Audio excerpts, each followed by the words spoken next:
기독교 변증론이라는 것이 있습니다. 오늘 조금 어려운 얘기가 나오는데 기독교 변증론, 그냥 줄여서 변증론 이렇게 말하기도 하죠. 근데 이 변증이라는 말, 이 말은 헬라어로 하면 그것이 아폴로기아라는 말입니다. 아폴로기아. 그러니까 변호하고 뭐 얘기하는 거니까 아폴로기아. 그런데 여기서 이 아폴로기아라는 단어에서 변증론이라는 영어 아폴로제틱스라고 하는 것이 나왔습니다. 아폴로제틱스라고 하는 단어가 나왔어요. 그래서 영어 변증론은 아폴로제틱스 이렇게 얘기하죠. 자, 그런데 이 변증론, 이게 우리가 그리스도인에게 너무너무 중요한 겁니다. 사실은. 그런데 이 용어 때문에 조금 오해가 있어요. 이 용어 때문에 좀 문제가 있어요. 하나는 뭐냐? 어렵다는 것입니다. 하나는 어렵다는 생각을 갖고 있는 사람들이 변증론 어렵다 이렇게 된 거예요. 일단 변증론이라는 단어 자체가 어렵다 하는 것이죠. 굉장히 철학적이고 굉장히 사변적인 것 같아서 단어만 들어도 골치가 아프고, 그리고 딱 평신도들은 딱 듣는 순간 해당 없음이라고 하는 결론을 내릴 수밖에 없는 그런 분위기, 이게 바로 변증론이에요. 그래서 어렵다는 생각들을 참 많이 해서 거리가 있어요. 변증론. 자, 그리고 또 하나는 뭐냐? 이 변증이란 말 가운데 자꾸 변명이라는 느낌이 드는 거예요. 변증? 뭘 변명하고 있구나라고 생각이 드는 거예요. 혹시 변호한다라고 해도 말이죠, 이게 어떤 의미냐면 무엇인가 자기 입장을 설명하는 아주 방어적인 그런 느낌을 가지고 이해할 수밖에 없어요. 그러니까 뭔가 자기를 방어하기 위해서, 자기를 설명하기 위해서 막 방어적인 그런 느낌이에요. 여기에다가 아까 얘기했지만 변증론이 영어로 아폴로제틱스라고 말씀드렸는데, 이 아폴로제틱스라고 하는 이 말의 어근이 바로 아폴로지, 그러니까 그 사과 혹은 사죄라는 영어 단어예요. 아폴로지. 그러니까 그러다 보니까 아폴로제틱스 그러면 뭐예요? 뭔가 사과하는 느낌, 뭔가 사죄하는 느낌. 그래서 이 변증론 그러면 뭔가 자꾸 매달리는 느낌, 뭔가 자꾸 이렇게 좀 뭐 애걸하는 느낌, 이런 느낌을 지울 수 없는 그런 것 때문에 별로 가까이 하고 싶지 않다라고 사람들이 생각을 한다는 거예요. 자, 그런데 여러분, 그렇지 않습니다. 이 기독교 변증론, 이것은요 초대교회부터 지금까지 우리의 신앙만이 아니라 우리 신앙의 모든 것이었다 하는 거예요. 이건 신학적인 것만이 아니라 신앙의 모든 것이었다. 다시 말해서 참된 그리스도인들은 다 기독교 변증론자가 되어야 한다는 거예요. 참된 그리스도인이라고 한다면 그는 반드시 기독교 변증론자가 되어야 한다. 일부 무슨 신학자들이라든가 일부 무슨 교부라든가 이런 사람들만이 변증론자가 아니라 사실은 예수 그리스도를 주로 믿고 그리스도인이 된 모든 사람은 다 변증론자들이다, 그런 얘기예요. 반드시 변증론자가 되어야 한다, 그런 이야기입니다. 당연히 그럴 수밖에 없는 게 뭐냐? 이 기독교 변증론의 근거가 되는 핵심 구절이 성경에서 바로 뭐냐? 베드로전서 3장 15절 말씀이에요. 이게 기독교 변증론의 아주 근거가 되는 핵심 구절이에요. 자, 우리 베드로전서 3장 15절 말씀을 함께 읽도록 하겠습니다. 여러분에게도 다 해당되는 거니까 신경 써서 읽으셔야 돼요. 그냥 대충 읽으시면 안 됩니다. 우리도 여기에 해당되기 때문에 정말 마음을 담아서 베드로전서 3장 15절 함께 읽겠습니다. 너희 마음에 그리스도를 주로 삼아 거룩하게 하고 너희 속에 있는 소망에 관한 이유를 묻는 자에게는 대답할 것을 항상 준비하되 온유와 두려움으로 하고. 이게 바로 변증론의 근거예요. 너희 마음에 그리스도를 주로 삼아 거룩하게 하고 너희 속에 있는 소망에 관한 이유를 묻는 자에게 대답할 것을 항상 준비하되 온유와 두려움으로 하고. 이게 바로 변증론의 아주 기본이 되는 그런 말씀이에요. 자, 그런데 여러분, 이 말씀은요 신학자에게 해당되는 말씀입니까? 이 말씀이 교부들한테 해당됩니까? 일부 특별한 사람들에 해당되는 건가요? 아니잖아요. 결국 이 말씀은 뭐예요? 모든 그리스도인에게 해당되는 말씀 아니냐, 그 말이에요. 그렇기 때문에 우리 모든 그리스도인들은 다 변증론자가 되어야 한다. 변증론을 말하는 사람, 변증하는 사람, 우리 신앙을 변증하는 사람이 다 되어야 한다, 그런 이야기예요.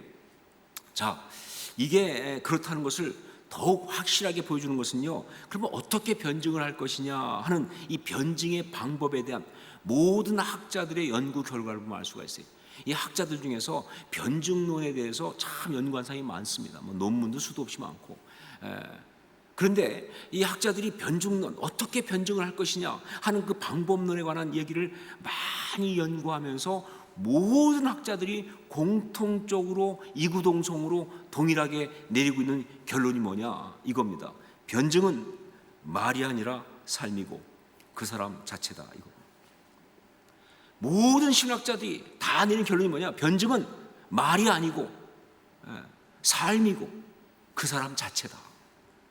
입으로 하는 게 변증이 아니라는 거예요. 말로 하는 게 변증이 아니라는 거예요. 변증은 그 삶으로 하는 것이고 그리고 그 사람 자체가 변증하는 것이다.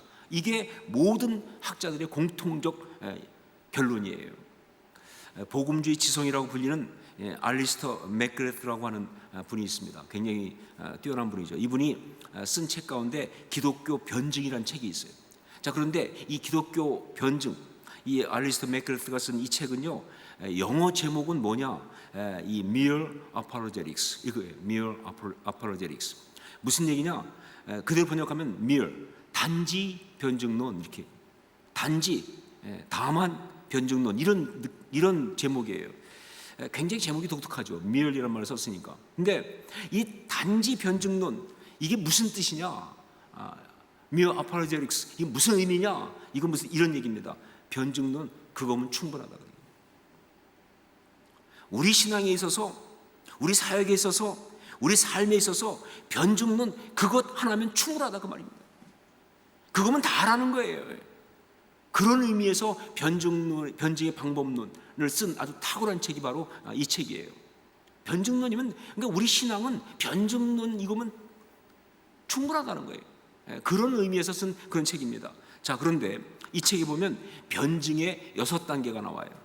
그런데 우리가 정말 주목할 것은 사실 그 중에서는 마지막 6번째지만 첫째가 뭐가 나오느냐? 신앙을 이해하라. 변증하려면 내가 믿는 이 믿음을 이해해야 돼요. 내가 이해 못하는 것을 말할 수는 없잖아요, 그렇죠? 그래서 첫 번째가 신앙을 이해하라 하는 거예요. 그 다음에 두 번째 단계가 뭐냐? 청중을 이해하라. 내 신앙만 이해하지 말고 그 내가 말해줄 듣는 사람이 어떤 사람인지, 이 사람이 관심이 있는지 없는지, 뭐 적극적인지 부정적인지, 하여간 청중을 이해하라. 배운 사람인지 못 배운 사람인지, 신앙계 배경이 있는지 없는지 청중을 이해하라. 참 답답한 사람은 청중을 전혀 모르고 그냥 지멋대로 떠드는 게 제일 답답하죠, 그렇죠? 그래서 신앙을 이해하라가 첫 번째라고 한다면 두 번째가 청중을 이해하라예요.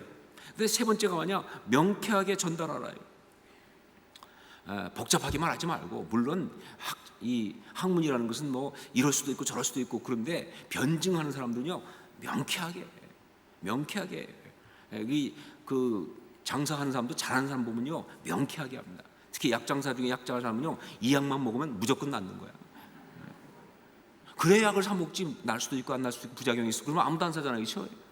변증론자들은요 명쾌하게 전달해야 합니다. 복음은 이것이다. 이게 이렇게 하면 행복하다. 그냥 명쾌하게 전달하는 거예요. 괜히 뭐 갈등하고 뭐 굉장히 뭐 생각 많은 척하지 말고 그냥 분명하게 말씀하세요. 단순하게, 명쾌하게. 그 다음에 네 번째가 뭐냐? 접촉점을 찾아라. 접촉점을 찾아라. 그러니까 결국은 변증한다는 것은 말로 전달하는 것이 아니라 관계로 전달되거든요. 그가 내 말을 듣는 것은요, 내 말이 맞아서가 아니라 내가 말하기 때문에 들을 수 있는 게 그게 변증론이에요. 그러니까 관계가 중요한 거예요. 접촉점이 있어야 돼요. 뭐 하여간 뭐 여러 가지. 이거 제가 1:1 양육할 때도 많이 나오는 이야기예요. 접촉점이 없으면 양육이 안 되니까 접촉점을 찾아라. 그 다음에 다섯 번째가 뭐냐? 온전한 복음을 제시하라. 괜히 딴소리 하지 말고 온전한 복음을 제시하라. 그냥 복음 자체를, 예수 그리스도를, 그 복음의 어떤 역사, 그 십자가 복음을 제시해야지 자꾸 뭐 이렇게 좀 불려가지고 다른 식으로 뭐 그렇게 하는 건 아니에요. 우리는 세일즈맨이 아닙니다. 우리는 세일즈맨이 아니에요. 어떤 사람들은 좀 이렇게 너무 부담스러울까봐 그냥 뭐 이렇게 그냥 우리 교회 와봐, 그냥 뭐 그냥 목사님이 참 좋으시니까 뭐 이런 식으로 해서 자꾸 이렇게 좀 사탕을 바른다고요. 근데 많이 왔는데 목사님이 안 좋으면 어떡하려고 그러세요? 그게 좋은 방법이 아니에요. 딱 복음을 제시해서 온전한 복음을 제시해야 그래야 되는 거죠, 그렇죠? 자, 여기까지가 5가지인데 그렇게 나오다가 마지막에 6번째가 뭐가 나오냐? 그냥 책에 나온 그대로 소개하면 실천하고 실천하고 실천하다. 제가 3번 쓴 거 아니에요. 그 알리스타 맥그레트가 3번 쓴 거예요. 그냥 실천하라. 한 번 갖고 안 되니까 실천하고 뭐예요? 또 실천하고 또 실천하라.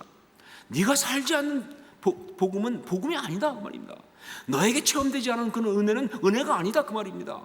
네가 느끼지 못하는, 네가 누리지 못하는 그 축복을 어떻게 나눠줄 수 있냐 그 말이죠, 그렇죠? 그냥 실천하고 또 실천하고 또 실천하라. 3번이나 말이죠. 기독교 변증은요 말로만 하는 거 아니에요. 입으로만 하는 거 아닙니다. 내가 믿는 이 믿음, 내가 받은 이 은혜, 내 속에 역사하는 그 능력, 그것을 나라는 존재 자체가 삶으로 그대로 나타내는 것, 이게 바로 기독교 변증이에요. 그러니까 기독교 변증론, 이것은요 모든 신앙인들의 신앙 전체입니다. 삶 전체예요. 모든 그리스도인에게 다 해당되는 신앙의 핵심이에요. 일부 공부 많이 하는 사람, 복잡한 사람이 아니라 그냥 우리가 믿는 믿음이 바로 기독교 변증론이에요. 중요한 것이죠. 자, 이런 면에서 본다면 사도신경, 이것은요 기독교 변증론의 백미예요. 우리가 지금 사도신경 공부하고 있잖아요, 그렇죠? 이 사도신경은요 기독교 변증론의 백미예요. 사도들이 가장 먼저 고백했고, 그리고 우리가 그것을 우리가 동일하게 붙들고 고백하면서 사도들이 보여준 그 신앙의 길로 함께 가는 이 사도신경. 여러분, 사도신경은요 그냥 하는 게 아니라 사도들의 고백을 따라서 우리가 동일하게 고백함으로 그들이 갔던 신앙의 길을 우리도 간다. 이게 사도신경 아닙니까? 그렇죠? 바로 이것 자체가 변증론이에요. 삶으로 보여주는 거니까, 신앙으로 보여주는 거니까 이것 자체가 변증론의 핵심이 된다 하는 것입니다. 자, 그런데 이 사도신경을 기독교 변증론의 백미, 핵심이라고 한다면 그 가운데 또 핵심이 바로 뭐냐? 그게 바로 오늘 우리가 나누려고 하는 사도신경의 12개의 크레도, 즉 나는 믿는다라고 하는 그거 나오지 않습니까? 그 중에 오늘 5번째를 다루고 있는데, 그 5번째인 장사된 지 사흘 만에 죽은 자 가운데서 다시 살아나셨음을 믿습니다.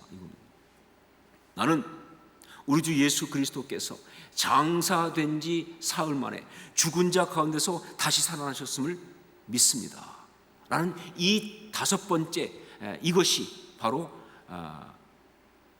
변증론의 백미라고 할 수 있는 사도신경의 내용 중에 또 핵심이 될 수 있는 거예요. 기독교 변증론에서 가장 핵심적인 부분은 바로 뭐냐? 우리 주님께서 부활하셨다고 하는 이 부활의 고백, 부활의 신앙, 이겁니다. 기독교 변증론에서 정말 가장 핵심은 딴 어떤 것보다 바로 이 부활에 대한 어떤 그런 고백, 이 신앙이 핵심이에요. 사도행전에 나오지만 사도들이 나가서 복음을 전할 때 말이죠, 언제나 그들의 그 메시지의 핵심은요, 절정은 바로 뭐였느냐? 예수 그리스도가 죽은 자 가운데서 살아나셨다는, 바로 예수 그리스도 우리 주님의 부활 얘기예요. 여러분, 사도행전 읽어보세요. 사도들이 입을 열어서 얘기하면요, 설교의 결론은 딱 그거예요. 예수 그리스도 우리 주님께서 부활하셨다 하는 거예요. 하나님이 그를 죽은 자 가운데 살리셨다 그 말입니다. 그게 사도들의 모든 이야기의 핵심이에요. 보십시오. 사도행전 1장 보면 나오지만 가룟 유다의 자리를 대신할 사도를 뽑을 때, 가룟 유다가 죽었잖아요.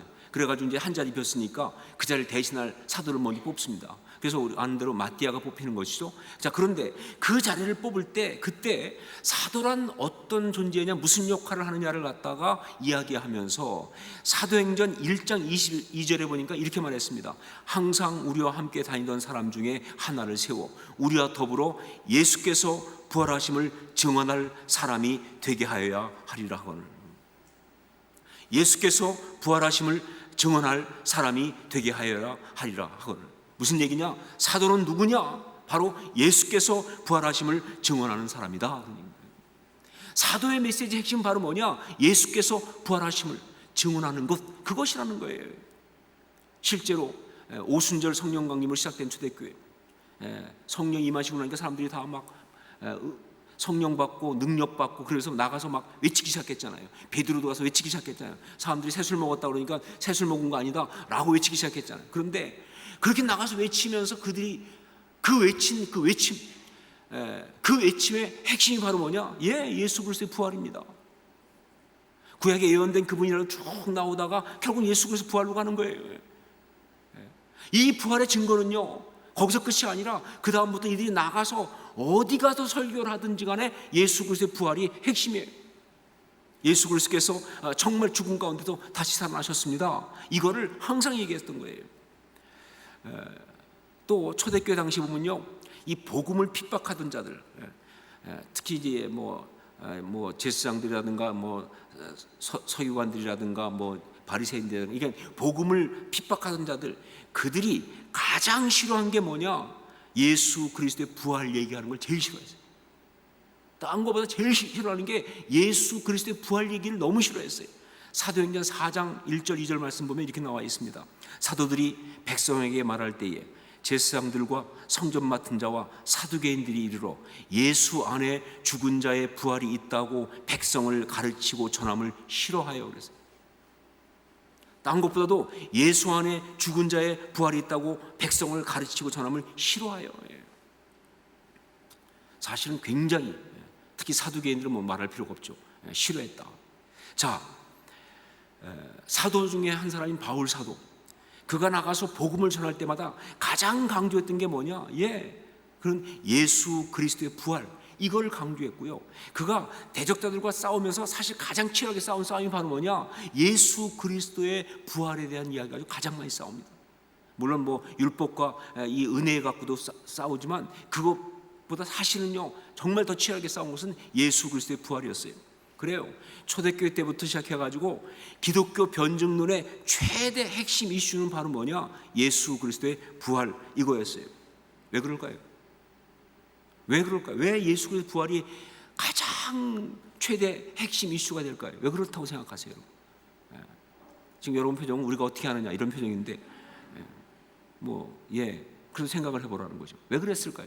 이유는 딱 한 가지입니다. 이유는 바로 그것들이, 즉 우리 신앙의 대적들이 바로 그거를 공격하니까. 다른 거 아니에요. 왜 이렇게 기독교 변증론이 변증론에서 가장 이 부활, 예수 그리스도 부활 이야기가 가장 핫 이슈냐? 이유는 바로 뭐냐면 우리 신앙을 공격하는 것들이 바로 다른 어떤 것보다 예수 그리스도의 부활을 부정하면서 이 기독교 신앙을 공격했기 때문에, 그러니까 그거에 대한 디펜스, 방어가 그쪽에서 가장 많이 나올 수밖에 없는 것이다, 그런 이야기입니다. 거기를 공격하니까 말이죠. 여러분, 초대교회 시대부터 있었던 부활에 대한 공격, 즉 부활을 없다고 반론하는 그런 공격들을 보면은 굉장히 여러 가지가 있습니다. 그 중에 첫 번째가 뭐냐면 기절설이라는, 기절설. 들어보셨을 거예요, 그렇죠? 부활 얘기 나오니까 부활을 공격하는 것들이 무슨 얘기하느냐? 예수님이 십자가에서 죽으신 게 아니었다는 거예요. 다만 그냥 십자가 달리다가 너무 힘들어서 기절했는데 죽은 줄 알고 내려가지고, 그래서 무덤에다가 시원한 데 넣어놨더니 정신이 돌아오셔가지고 그래서 살아난 것이다. 그러니까 부활이 아니고 기절했다가 깨난 거다 라고 말하는 기절설. 여러분, 제가 만든 얘기가 아니고 이런 설이 있었다 그 말입니다. 그러니까 공격하는 자들이 이런 식으로 얘기하는 거예요. 하여간 얘들도 참 상상도 참 탁월하죠, 그렇죠? 근데 여러분, 이게 말이 안 되죠. 왜냐면요, 여러분 아시지만 십자가에서 뭐예요? 창으로 확인 사살까지 했잖아요. 그러니까 기절할 수 있는 게 창으로 확인해서 죽은 것까지 확인했고, 물과 피를 다 쏟으셨으니까. 뿐만 아니라 그 다음에 그렇게 수의를 가지고 세마포로 묶었는데 머리 수건도 없고 전체 해가지고 목 다 묶고, 그렇게 묶으면요 살아있던 사람도 죽게 돼 있어요. 살 수가 없어요. 그러니까 기절설은 말이 안 되는 거예요. 그런데도 불구하고 기절설을 얘기하는 거예요. 자, 그 다음에 두 번째로 또 이 부활을 갖다가 막 공격하는 자들이 했던 말 중에 하나가 뭐냐? 혼동설. 이게 뭐냐? 새벽길에 예수님의 무덤을 가는다 보니까 잘못 알고 딴 무덤을 갔다는 거예요. 이거 제가 지어낸 게 아니고 지금 여러분 표정은 목사님 그런 걸 만들어내셨네. 아니요, 원래 있던 거예요. 그러니까 이 새벽에 가다 보니까 뭐 어두가고 그러니까 여인들이 또 갔잖아요. 여자들이 또 잘 못 찾잖아요, 생각보다.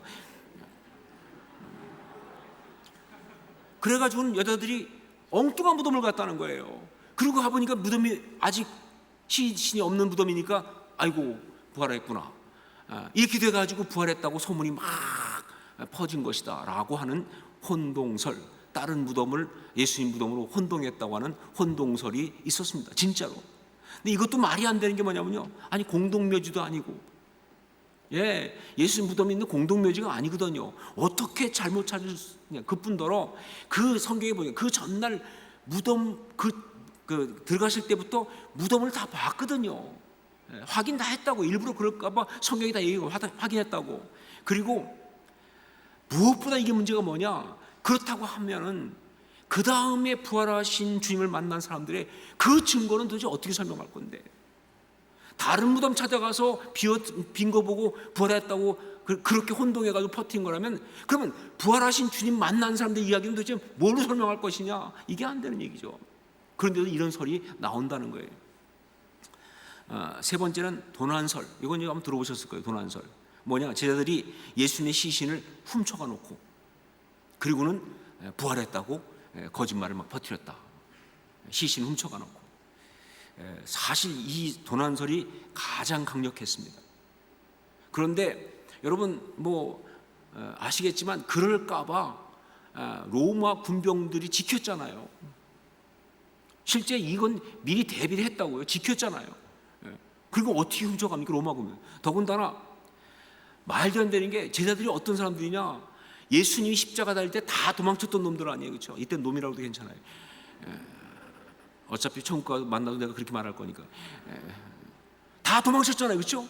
그랬던 놈들이 무슨 이유로 그렇게 용감하게 다시 시신을 훔치러 와가지고 로마 군병들하고 막 하면서 그런 짓을 하느냐, 그 말이에요. 이건 말이 안 된다는 것이죠. 그 다음에 더 말이 안 되는 게, 성경에 그게 나오잖아요. 그렇게 시신을 훔쳐갔으면, 아니 가서 급한데 시신 훔쳐가지고 막 이렇게 빨리 가야지. 언제 머리 수건 떼서 옆에 놓고 세마포 수위 다 빨아서 놓고 다 풀러가지고 그렇게 몸만 가지고 가느냐, 그 말이에요. 이거 말이 안 된다는 거죠, 그렇죠?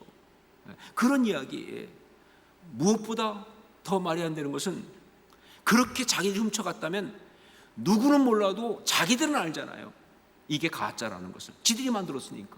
그런데 어떻게 자기들이 만든 거짓말을 위해서 그들이 그렇게 목숨을 걸고 순교할 수 있느냐, 그 말이에요. 이건 말이 안 돼요. 아니 자기들이 만든 거짓말에 자기 생명 거는 사람 봤어요? 남들은 속았다 치더라도 자기는 알거든요, 이 거짓말이라는 것을. 그런데 제자들은 바로 그 부활을 증거하다가 다 목숨을 버렸으니까 말이에요. 이건 말이 안 되는 것이다, 그런 얘기죠. 그 다음에 이제 네 번째가 뭐냐, 환상설입니다. 환상설. 즉 제자들이 참 아이도 연구도 많이 했어요. 제자들이 예수님의 죽으심에 대해서 너무 죄책감을 느꼈다는, 괴로움. 그 같이 막아주지도 못하고 함께, 그래서 막 너무 괴롭고 죄책감을 느끼다 보니까, 이 죄책감에 시달리다 보니까 정신이 약간 헷가닥하면서 부활하셨다는 환상에 사로잡혔다는 거예요. 뭐 그럴 수 있죠, 사람이, 그렇죠? 너무 하다 보면 약간 환상을, 그러니까 죄책감에 시달리다가 부활했다고 하는 환상을 갖게 됐고, 그것을 갖다가 사실인 것처럼 퍼뜨린 것이다 라고 그렇게 말하는 게 환상설이에요. 자, 근데 이것도 말이 안 되는 게, 한두 사람도 아니고 여러 명이 같은 환상에 빠진다는 것은 있을 수가 없습니다. 그런데 여러분, 부활의 목격자들은요, 한 명이 아니라 여러 명이거든요. 어떻게 사람이 똑같은 정신병에 한꺼번에 걸릴 수가 있어요? 정신병도 나름대로 그 격차가 있고 종류가 다양하잖아요, 그렇죠? 그러니까 말이 안 되는 것이죠. 그 다음에 이게 환상설이라고 하는 것을 맡겨서 그런지 모르겠지만, 도마같이 말이에요, 부활하신 주님을 직접 만나서 그 몸을 만져본 사람까지 있잖아요, 그렇죠? 이거 어떻게 설명할 것이냐? 사람들의 간증을 어떻게 설명할 것이냐? 설명이 돼요. 환상이라면 만져볼 수가 없죠. 그 음성을 들었잖아요. 어떻게 설명할 것이냐. 이런 것들이 바로 이 이야기가 말이 안 된다는 것을 말하고 있다. 자, 이런 식의 지금 이 부활에 대한 반박과 공격들이 대적들로부터 아주 집요하게 있었는데, 자, 그렇다면 대적들은 왜 이렇게 다른 건 몰라도 부활에 대해서 공격을 많이 했을까 하는 거예요. 왜 이것들은 다른 것 말고 기독교 신앙을 공격하면서 이 부활에 대한 공격을 이렇게 많이 해요. 사실 그 대적들이 공격할 때 보면 굉장히 이 공격하는 이유가 있어요. 이유가 있는데 왜 그렇게 많이 하느냐? 뭐 분명히 이유가 있을 거 아니냐? 자, 언뜻 생각할 때 이렇게 말할 수 있습니다. 죽은 자가 다시 살아났다는 이 부활의 이야기는요, 인간의 상식과 이성적 판단으로는 도저히 있을 수가 없는 거 아니에요. 어떻게 죽은 자가 살아날 수 있느냐? 그래서 우리 신앙을 갖다가 공격하려고 바로 말도 안 되는 이야기를 하면서 부활, 그걸 갖다가 그 사실이 아니라고, 이건 잘못된 거라고 공격했을 것이다 라고 생각할 수가 있어요, 언뜻 보면. 그런데 여러분, 틀린 말은 물론 아니지만, 여러분, 동정녀 탄생부터 시작해가지고 예수 그리스도 이야기 전체가, 아니 하나님의 역사하심 전체가 인간의 상식과 이성으로는 도저히 받아들일 수 없는 이야기 전체 아닙니까? 부활만이 아니라 다 모든 이야기요. 아니 어떻게 동정녀가 아이를 낳을 수가 있어? 어떻게 하나님의 인간이 될 수가 있어? 말이 안 되는 게 다 있잖아요, 그렇죠? 그렇기 때문에 그래서 이 부활만을 집중적으로 공격했다는 얘기는 말이 안 된다. 자, 부활에 대해서 그렇게 집중적으로 공격한 이유가 뭐냐? 그 답을 기독교 변증론가 중에서 가장 뛰어난 사람 중에 하나인 누구겠어요? 사도 바울. 사도 바울은 기독교 변증론자 중에 가장 뛰어난 사람 중에 한 사람. 그 사도 바울이 부활에 대한 변증을 하면서 바로 그 답을 주고 있습니다. 그것이 고린도전서 15장 14절 말씀이죠. 14절 말씀을 함께 읽겠습니다. 같이 읽습니다. 그리스도께서 만일 다시 살아나지 못하셨으면 우리가 전파하는 것도 헛것이요 또 너희 믿음도 헛것이며. 예, 그래요. 부활을 부정하고 무너뜨리면, 즉 그리스도께서 다시 살아나지 못하셨으면, 부활이 아니라면, 그러면 뭐예요? 우리의 복음, 우리의 믿음은 뭐다? 헛것이다. 악한 것들도 IQ가 있잖아요. 그러니까 이것들이 딱 본 거예요. 우리 신앙을 한꺼번에 무너뜨릴 수 있는 그 허점, 아킬레스건이 뭔지를. 그게 바로 부활이었어요. 부활이 없다고 한다면요, 우리의 신앙은 그냥 뭐예요? 그냥 무너진다는 거예요. 헛것이라는 거예요. 이걸 정확히 보고 있었기 때문에, 그래서 바로 거기를 공격하는 거예요. 부활을 부정하는 한 가지로 우리 신앙 전체를 다 무너뜨릴 수 있으니까, 그러니까 그렇게 한 것이다. 이 사실을 정말 잘 알고 있는 사람이 사도 바울이니까. 그래서 바울은요, 그래서 이 그리스도인이라고 하면서도 미혹하는 대적들한테 속아가지고 부활은 사실이 아닐 수 있어, 그런가 봐 라고 그렇게 그냥 막 넘어가고 있는 고린도 교인들에게 피를 토하는 마음으로 뒷부분에 우리의 신앙에 있어서 부활의 중요성이 얼마나 중요한지를 이야기하는 게 나오고 있어요. 그것이 바로 17절로 19절 말씀입니다. 우리 17절로 19절을 함께 읽겠습니다. 같이 읽습니다. 그리스도께서 다시 살아나신 일이 없으면 너희의 믿음도 헛되고 너희가 여전히 죄 가운데 있을 것이요 또한 그리스도 안에서 잠자는 자도 망하였으리니 만일 그리스도 안에서 우리가 바라는 것이 다만 이 세상의 삶뿐이면 모든 사람 가운데 우리가 더욱 불쌍한 자이리라. 여러분, 부활이 없다면 우리는 진짜 그야말로 요즘 쓰는 말은 뭐예요? 폭망이에요. 부활이 없다면요, 우리는 그야말로 폭망이에요. 예, 우리 믿음은 다 헛것이고, 그리고 뭐예요? 뭐 소망 가운데, 믿음 가운데 먼저 죽었던 사람은 다 망한 거고, 그렇지, 부활이 없으니까 생명이 없는 거잖아요. 그리고 정말 그렇다고 한다면요, 그래서 결국은 부활이 없다면 이 세상은 끝나는 거라고 한다면 바로 모든 사람 가운데 우리가 얼마나 불쌍하냐 그 말이에요.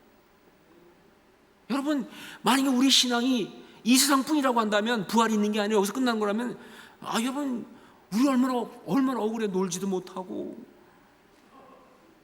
챙기지도 못하고 괜히 그냥 먹고 싶은 것도 안 먹고 하고 싶은 일도 안 하고, 아니 이 세상뿐이라면 그냥 그러지 않고 그냥 하고 싶은 대로 했었어야 되는데 와 완전히 망하는 거 아니에요, 그렇죠? 예, 아주 너무 리얼한 얘기예요. 리얼한 얘기예요. 동의가 안 되세요, 여러분? 전 동의가 돼요. 난 정말 부활이 없다고, 그리고 만약에 이 세상뿐이라면 전 억울해서 미쳐요. 저는 20대 말에 헌신의 삶을 주님께 드리고 목회자가 됐는데 만약에 없다면 절대 그렇게 안 하죠. 충분히 놀다가 즐길 거 다 즐기다가 챙길 거 다 챙기고, 그러고 있다가 나중에 그냥 뭐 혹시 모르니까 보험용으로 잠깐 믿어주는 정도. 이렇게 평생 주님 바라보고 정말 좁은 길을 걸어간 이 삶을 도대체 어디서 보상받냐 그 말이에요, 그렇죠? 부활이 없다면 우리는 많이 망하는 거예요. 그런데 이 멍청한 것들이, 고린도 이놈들이, 얘도 놈이라도 괜찮아요, 그 와서 부활 말이 돼, 어떻게 죽은 자가 살아 하는 얘기에 솔깃해가지고 그런가라고 하면서 악한 것들에게 넘어가고 있으니까 바울 사도가 피를 안 토할 수가 없죠. 여러분, 그렇습니다. 예수 그리스도께서 십자가에 달려 죽으시고 장사되었다가 사흘 만에 죽은 자 가운데서 다시 살아나신 것은요, 우리의 신앙이 참 신앙이 되고 우리가 정말 신앙 가운데 온전한 승리하는 삶을 살기 위해서 반드시 지켜야 될 영적 진리예요. 양보할 수 있는 게 아니에요. 여러분, 악한 것들이 혹시 말하면요, 그냥 혹시라도 그냥 뭐 지나가는 거로도 고개 끄덕거리지 마세요. 그럴 수도 있겠다, 뭐 그렇게 우아한 척하지 마세요. 아닌 건 아닌 거죠, 그렇죠? 이건 지켜야 되는 이야기예요. 절대 양보할 수 없어요. 여러분, 그게 바로 부활에 관한 이야기, 주님이 부활하셨다는 사실. 그래서 이것은 우리 기독교 변증론의 핵심 가운데 핵심이다 하는 것이죠.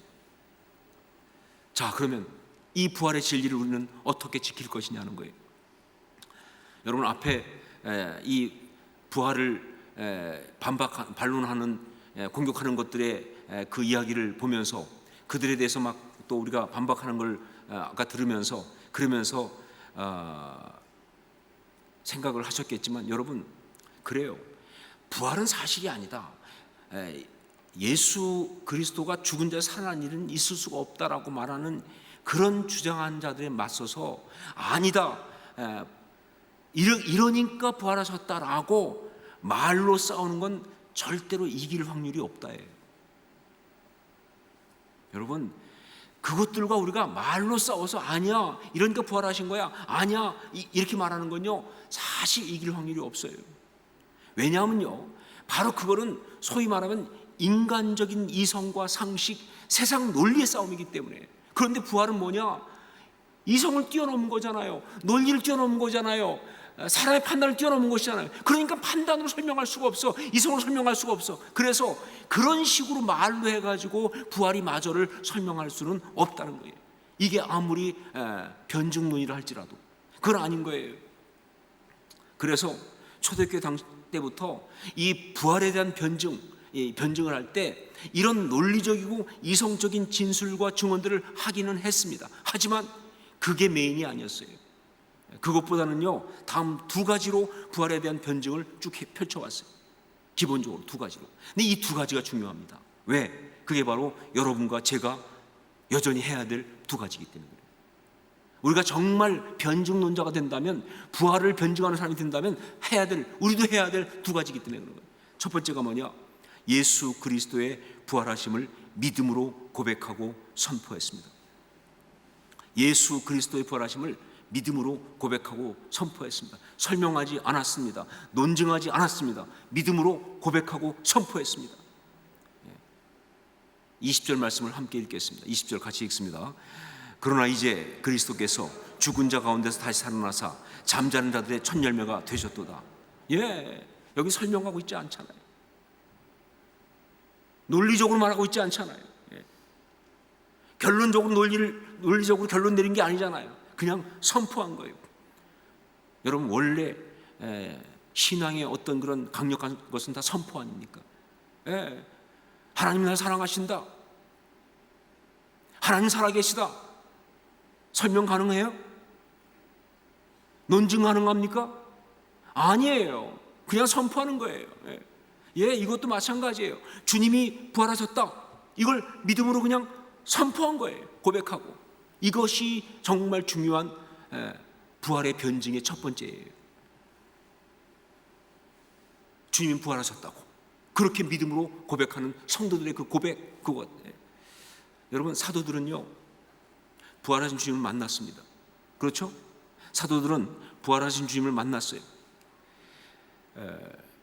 그들은 우리 주 예수 그리스도께서 죽음에서 부활하신 것을 분명히 보았고 확실하게 체험했습니다. 그게 사도예요.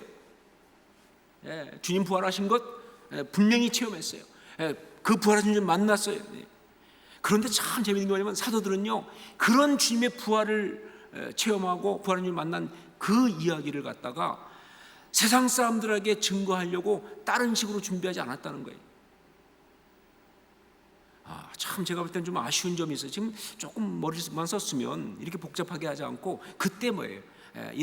인증샷만 하나 찍어놨어도,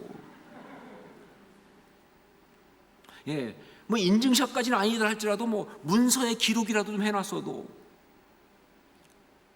뭐 무슨 어떤 그런 무슨 증거물 뭐라도 하나 만들어놨어도, 아니면 사람들 많이 모아놓고 좀 확인하는 것만 해놨어도 참 그 다음에 편했을 텐데, 이 사도들이 그냥 그 부활하신 주님 만나고 막 감사하고 나의 주시면 나의 하나님이시여 고백하고 행복해하고 주님 말씀 듣고 막 이러면서도 아무것도 안 해놨어요. 왜 그랬을까? 왜 그렇게 좀 뭔가 좀 증거할 만한 것을 하지 왜 안 했을까? 이유가 있어요.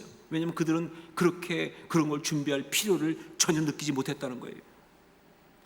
아니, 우리가 부활하신 주님을 만났고 우리가 주님의 그 부활을 알고 있는데 무슨 증거가 필요한 거예요? 내가 있는데.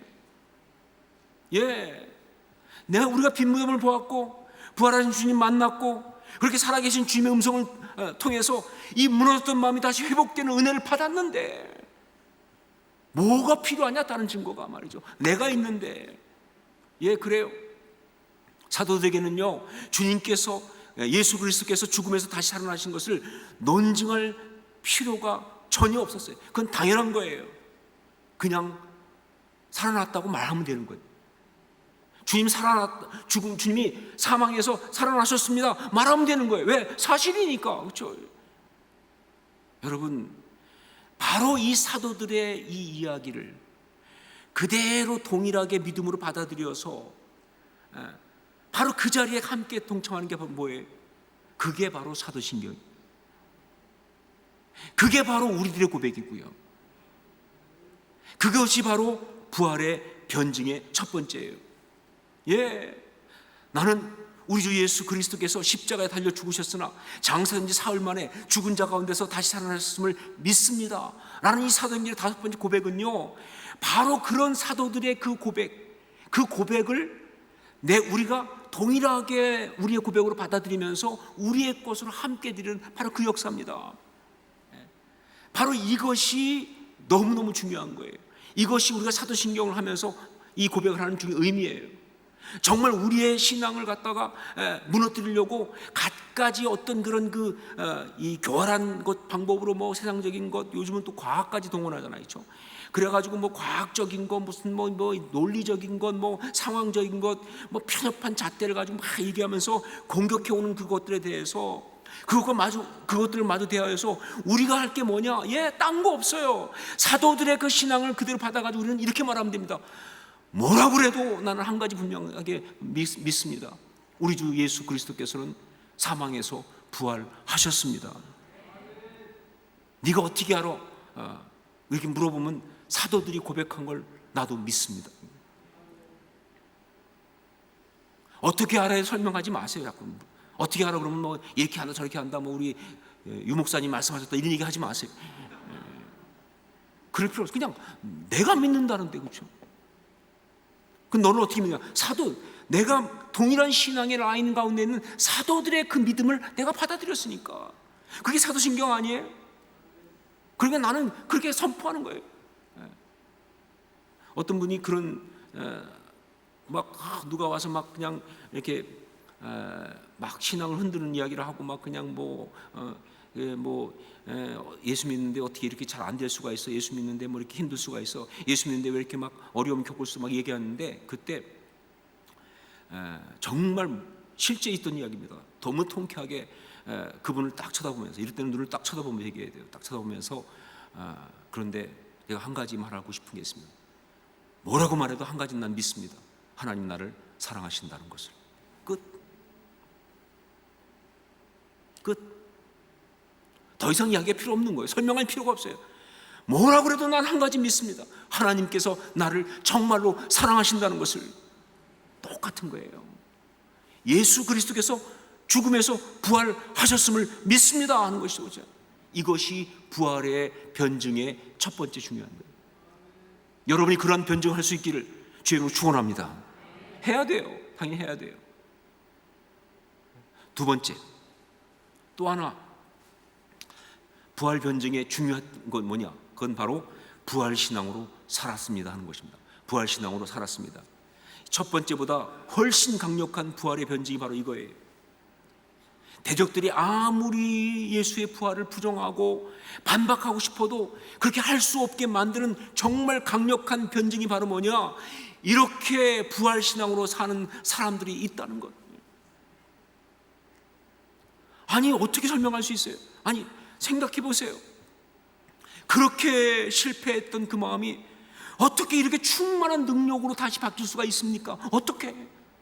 알잖아요. 얼마나 실패했는지. 근데 실패했던 사람이 어떻게 이렇게 충만한 능력이 될 수가 있느냐?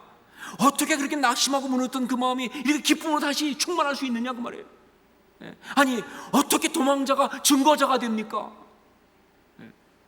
어떻게 사망으로 다 끝난 것처럼 보이는 그 사람이 이렇게 갑자기 새 생명 가운데 거할 수 있습니까?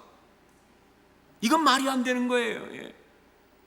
오직 한 가지 설명할 수 있는 건 뭐냐? 거기에 부활신앙이 있었다예요. 그래요. 부활신앙. 그게 답이에요. 성경에 나오는 사도들의 신앙은요, 한마디로 말하면 부활신앙입니다. 정말 그들은 정말 다 도망자였고 다 실패자였고 다 무너진 사람이었지만 예수 그리스도의 그 부활하심을 만나고 나서 다 바뀐 거예요. 그래서 그들은 정말 부활신앙의 사람, 사망을 이기고 승리한 부활신앙의 그곳으로 충만한 사람들이 다 사도들의 신앙이에요. 이것이 부활에 대한 최고의 변증이다. 어떻게 부정해요? 어떻게 부정해요? 그렇게 부활신앙하고 있는 사람이 있는데 말이죠. 여러분, 그렇기 때문에 사도신경의 이 고백, 예수께서 부활하셨다는 이 고백은요, 부활에 대한 사실 선포일 뿐만 아니라 동시에 부활신앙의 선포다 하는 것을 알아야 돼요. 이건 부활신앙의 선포예요. 우리 주님께서 십자가에서 죽으시고 장사되고, 그리고 사실 지금 우리 사도신경에 빠졌지만 원래 사도신경 원문에는 하나가 더 있었습니다. 그게 뭐냐면 음부에 내려가셨다라는 게 있어요. 음부에 내려가셨다가 있어요. 그런데 이게 성경적으로 신학적으로 논쟁이 많으니까 지금 한국 이 사도신경에서는 뺐어요. 근데 제가 볼 때 뺄 필요가 없어요. 어차피 논증 문제가 아니니까.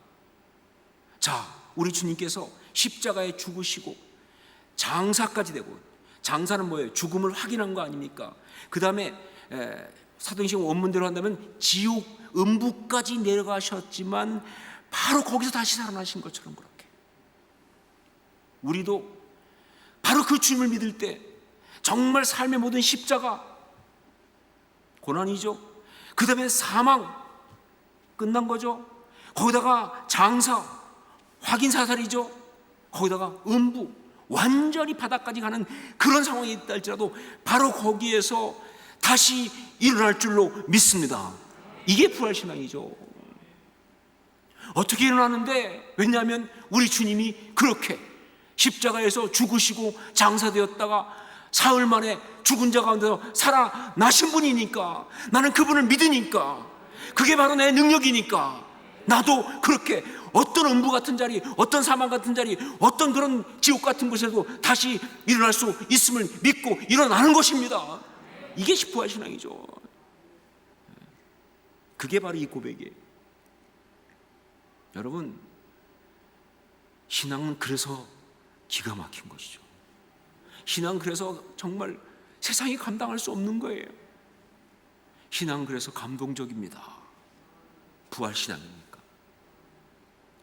부활하신 주님을 믿기 때문에, 그래서 우리가 부활의 신앙으로 설 수 있으니까 말이죠. 그래서 이 부활신앙, 이것은 부활의 변증의 결정타다. 주님이 부활하신 것이 아니라면 부활신앙으로 지금 이렇게 설 수 있는 사람이 없어요. 사람 의지로 하는 거 아니고 정신을 획가닥해서 그러는 것도 아니잖아요. 그렇죠? 부활하신 주님이 있기 때문에 일어나는 거 아니에요. 그렇죠?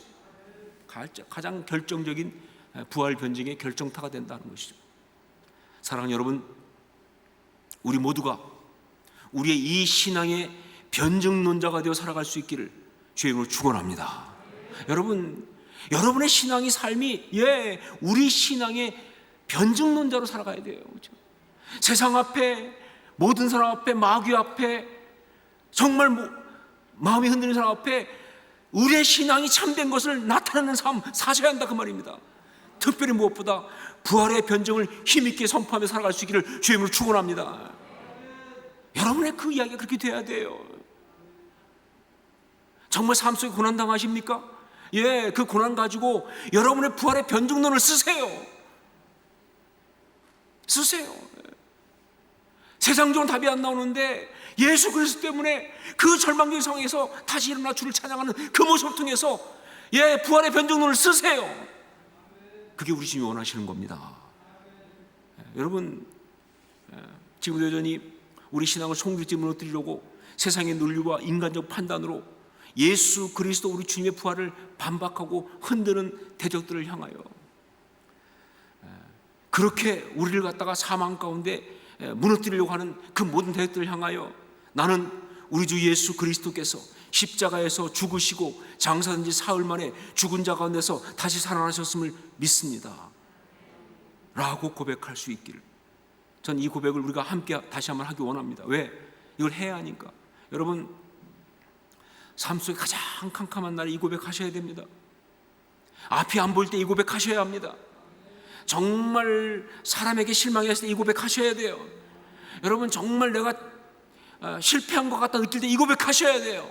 다 함께 이 고백을 정말 동일한 우리의 마음을 담아서 함께 선포하면서 함께 다시 한번 하기 원합니다. 함께 고백하겠습니다. 나는 우리 주 예수 그리스도께서 십자가에서 죽으시고 장사된 지 사흘 만에 죽은 자 가운데서 다시 살아나셨음을 믿습니다. 한 번 더 하겠습니다. 더 힘있게 고백하면서 정말 내가 가장 어려운 순간에 하겠습니다 하는 그 마음을 가지고 한 번 더 고백합니다. 함께 합니다. 나는 우리 주 예수 그리스도께서 십자가에서 죽으시고 장사된 지 사흘 만에 죽은 자 가운데서 다시 살아나셨음을 믿습니다. 여러분, 그렇게 고백하고 그렇게 사십시오.